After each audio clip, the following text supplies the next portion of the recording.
Greetings everyone, and welcome to this Java programming demo.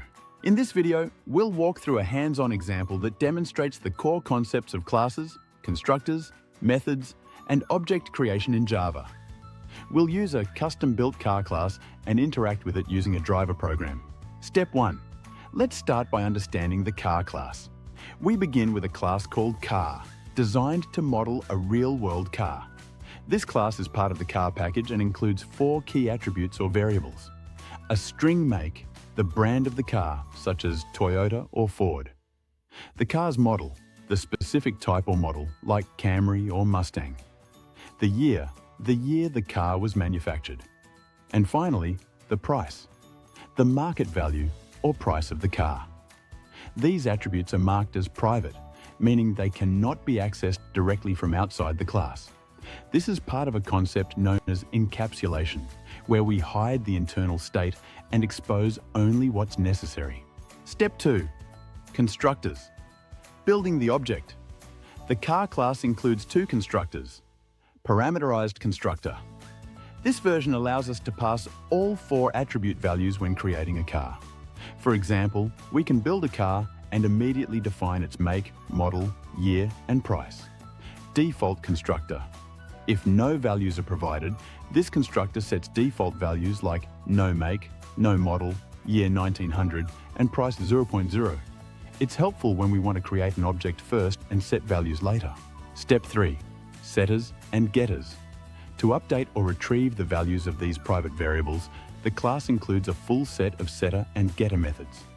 Setters, like setMake, let us update the value of an attribute. Getters, like getModel, return the current value of an attribute.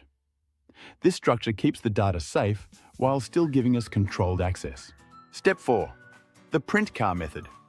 Next, we have a method called printCar. Instead of just dumping data out, this method organizes the car's information into a clean, easy-to-read format. It uses Java's number format class to display the price as currency, which makes the output more professional. Step 5. Running the driver program. Let's now look at how we use the car class in the driver program. We begin in the main method by setting up a few variables and tools. A variable to track the total cost of all cars. A currency formatter. A scanner to read user input from the console. Example 1. Using the parameterized constructor. First, we create a car named car1 using the parameterized constructor. We pass in values like Ford, Focus, 2020, and a price of $8,950. Then we call printCar to display this information. At this point, students should notice how compact and efficient this approach is. Everything is done in one step. Example 2. Using the default constructor and setters.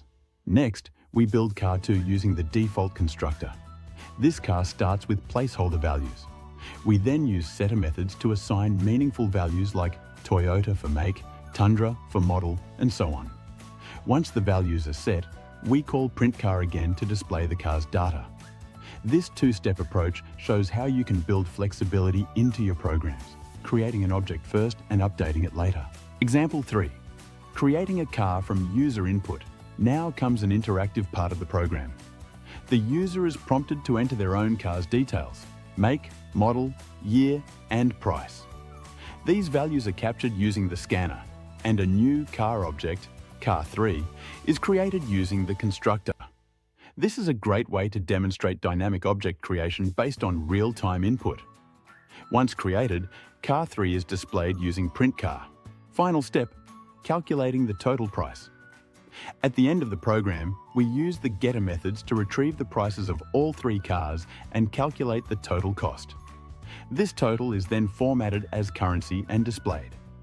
This step reinforces how we can access object data using getters and how to work with numerical values across multiple objects. Key takeaways to note from our example. Encapsulation keeps our data safe and our design clean. Constructors let us control how objects are created, either all at once or step by step. Setters and getters give us controlled access to private variables. Custom methods like printCar help us present data professionally. User input lets us make flexible and dynamic programs that adapt to different situations. Thanks for watching. We will see you in the next video.